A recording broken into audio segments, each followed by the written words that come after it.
स्वागत है आपका आज के एपिसोड में। चलिए शुरुआत करते हैं पिछले अभ्यास प्रश्न के साथ। ई सारस मोबाइल ऐप किससे संबंधित है?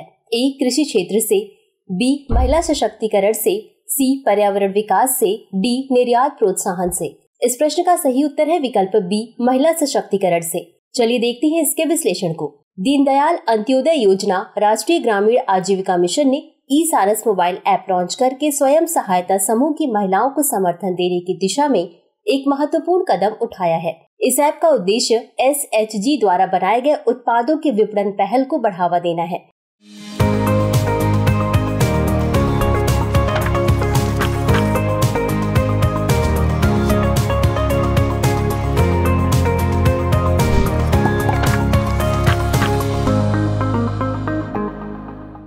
तो चलिए शुरुआत करते हैं आज के एपिसोड की पहले प्रश्न के साथ। विश्व खुशहाली रिपोर्ट निम्नलिखित में से किस संस्थान द्वारा जारी की जाती है?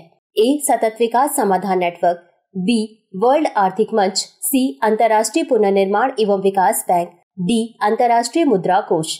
इस प्रश्न का सही उत्तर है विकल्प ए सतत विकास समाधान नेटवर्क। चलिए देखते हैं इसके विश्लेषण को। संयुक्त राष्ट्र सतत विकास समाधान नेटवर्क ने विश्व खुशहाली रिपोर्ट 2023 जारी की, जो देशों को खुशहाली के आधार पर रैंक प्रदान करती है। यह रिपोर्ट 150 से अधिक देशों में लोगों के सर्वेक्षण डेटा के आधार पर वैश्विक स्तर पर खुशहाली हेतु रैंक प्रदान करती है। यह रिपोर्ट वर्ष 2012 के बाद से प्रत्येक वर्ष 20 मार्च के आसपास इंटरनेशनल डे ऑफ खुशहाली सेलिब्रेशन के हिस्से के रूप में प्रकाशित की जाती है। अगला प्रश्न है, न्यायमूर्ति विद्युत रंजन सारंगी ने निम्नलिखित में से किस राज्य उच्च न्यायालय के 15वें मुख्य न्यायाधीश के रूप में शपथ ली? ए झारखंड, बी बिहार, सी उत्तर प्रदेश, डी राजस्थान। इस प्रश्न का सही उत्तर है विकल्प ए झारखंड। चलिए देखते हैं इसके विश्लेषण को। न्यायमूर्ति विद्युत रंजन सारंगी ने झारखंड उच्च न्यायालय के 15वें मुख्य न्यायाधीश के रूप में शपथ ली। संविधान के अनुच्छेद 217 में कहा गया है कि उच्च न्यायालय के न्यायाधीश की नियुक्ति राष्ट्रपति द्वारा की जाएगी। अगला प्रश्न है, भारतीय कृषि अनुसंधान परिषद यानी ICAR की स्थापना कब हुई थी? ए वर्ष 1920, बी वर्ष 1929, सी वर्ष 1934, डी वर्ष 1948। इस प्रश्न का सही उत्तर है विकल्प बी वर्ष 1929। चलिए देखते हैं इसके विश्लेषण को। भारतीय कृषि अनुसंधान परिषद की स्थापना 16 जुलाई 1929 को सोसाइटी पंजीकरण अधिनियम 1860 के तहत एक पंजीकृत सोसाइटी के रूप में की गई थी। ICAR कृषि अनुसंधान एवं शिक्षा विभाग, कृषि मंत्रालय, भारत सरकार के तहत एक स्वायत्तशासी संस्था है। यह परिषद देश में बागवानी, मात्स्यिकी और पशु विज्ञान सहित कृषि के क्षेत्र में समन्वय, मार्गदर्शन और अनुसंधान प्रबंधन तथा शिक्षा के लिए एक सर्वोच्च निकाय है। भारतीय कृषि अनुसंधान परिषद ने देश में हरित क्रांति लाने तत्पश्चात अपने अनुसंधान एवं प्रौद्योगिकी विकास से देश के कृषि क्षेत्र के विकास में अग्रणी भूमिका निभाई है। अगला प्रश्न है, किस वर्ष संसद के एक अधिनियम द्वारा विश्वविद्यालय अनुदान आयोग एक वैधानिक संगठन बन गया? ए वर्ष 1956, बी वर्ष 1960, सी वर्ष 1967 या डी वर्ष 1980। इस प्रश्न का सही उत्तर है विकल्प ए वर्ष 1956। चलिए देखते हैं इसके विश्लेषण को। विश्व अनुदान आयोग अधिनियम 1956 द्वारा विश्वविद्यालय अनुदान आयोग भारत सरकार का एक सांविधिक संगठन बन गया। इसका उद्देश्य विश्वविद्यालय शिक्षा में शिक्षण, परीक्षा और अनुसंधान के मानकों का समन्वय, निर्धारण एवं रख रखाव करना है। अगला प्रश्न है, निम्नलिखित में से कौन सी राज्य सरकार आर्थिक विकास में उद्योग की भूमिका बढ़ाने के लिए पर्यटन बोर्ड स्थापित करने हेतु कदम उठा रही है? ए बिहार, बी उत्तर प्रदेश, सी राजस्थान, डी उत्तराखंड। इस प्रश्न का सही उत्तर है विकल्प सी राजस्थान। चलिए देखते हैं इसके विश्लेषण को। राजस्थान सरकार आर्थिक विकास में पर्यटन उद्योग की भूमिका बढ़ाने के लिए पर्यटन बोर्ड की स्थापना हेतु कदम उठा रही है। महामारी के बाद पर्यटन क्षेत्र में पर्याप्त वृद्धि हुई है, जो राज्य के सकल घरेलू उत्पाद में 14% का योगदान देता है। 1200 से अधिक पर्यटन इकाइयां उद्योग की स्थिति के लाभों से लाभान्वित हो रही हैं। आगामी पर्यटन मार्ट में अंतर्राष्ट्रीय टूर ऑपरेटरों को शामिल करने की योजना का उद्देश्य विदेशी पर्यटकों की आमद को बढ़ाना है। अगला प्रश्न है, भारत सरकार द्वारा लॉन्च मानस मोबाइल ऐप का संबंध निम्नलिखित में से किससे है? ए शिक्षा, बी अंतरिक्ष अनुसंधान, सी मानसिक स्वास्थ्य, डी सड़क दुर्घटना।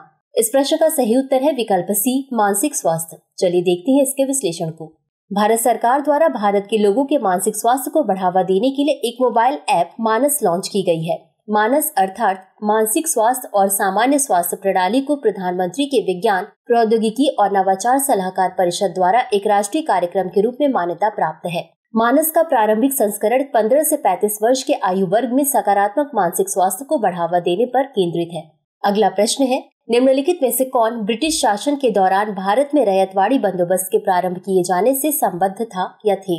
1. Lord Cornwallis, 2. Alexander Read, 3. Thomas Munro. कूट ए केवल 1, बी केवल 1 और 3, सी केवल 2 और 3, डी 1, 2 और 3। इस प्रश्न का सही उत्तर है विकल्प सी, केवल 2 और 3। चलिए देखते हैं इसके विश्लेषण को। रैयतवाड़ी बंदोबस्त सर्वप्रथम अलेक्जेंडर रीड के द्वारा 12 महल क्षेत्र में लागू की गई थी। इसे टॉमस मुनरो ने वर्ष 1820 में मद्रास प्रेसिडेंसी में तथा वर्ष 1825 में एल्फिंस्टन के द्वारा बॉम्बे प्रेसिडेंसी में लागू किया था। अगला प्रश्न है, सत्रिय नृत्य के संदर्भ में निम्नलिखित कथनों में से कौन सा सही है या सही है? 1. सत्रिय असम का एक शास्त्रीय नृत्य है। 2. यह तुलसीदास, कबीर और मीराबाई द्वारा रचित भक्ति गीतों के शास्त्रीय रागों एवं तालों पर आधारित है। नीचे दिए गए कूट का प्रयोग कर सही उत्तर चुनिए। ए केवल 1, बी केवल 2, सी 1 और 2 दोनों, डी न तो 1 और न ही 2। इस प्रश्न का सही उत्तर है विकल्प ए केवल 1। चलिए देखते हैं इसके विश्लेषण को। सत्रिय असम का एक शास्त्रीय नृत्य है। इसमें एक सरन परंपरा यानी कृष्ण केंद्रित वैष्णववाद पंथ पर आधारित नृत्य नाटक प्रदर्शन शामिल है, जो 15वीं शताब्दी के भक्ति संत श्रीमंत शंकर देव द्वारा आयोजित किया गया था। अतः कथन 1 सही है। यह मुख्य रूप से 15वीं से 16वीं शताब्दी में श्रीमंत शंकर देव और माधव देव द्वारा रचित बोर गीतों पर आधारित है। अतः कथन 2 सही नहीं है। तो चलिए अंत में देखते हैं आज के अभ्यास प्रश्न को। मुख्यमंत्री सीखो कमाओ योजना, जिसका हाल ही में शुभारंभ किया गया, निम्नलिखित में से किस राज्य से संबंधित है? ए उत्तराखंड, बी मध्य प्रदेश, सी छत्तीसगढ़, डी बिहार। इस प्रश्न का उत्तर कमेंट बॉक्स में जरूर दें। आज के लिए बस इतना ही। धन्यवाद।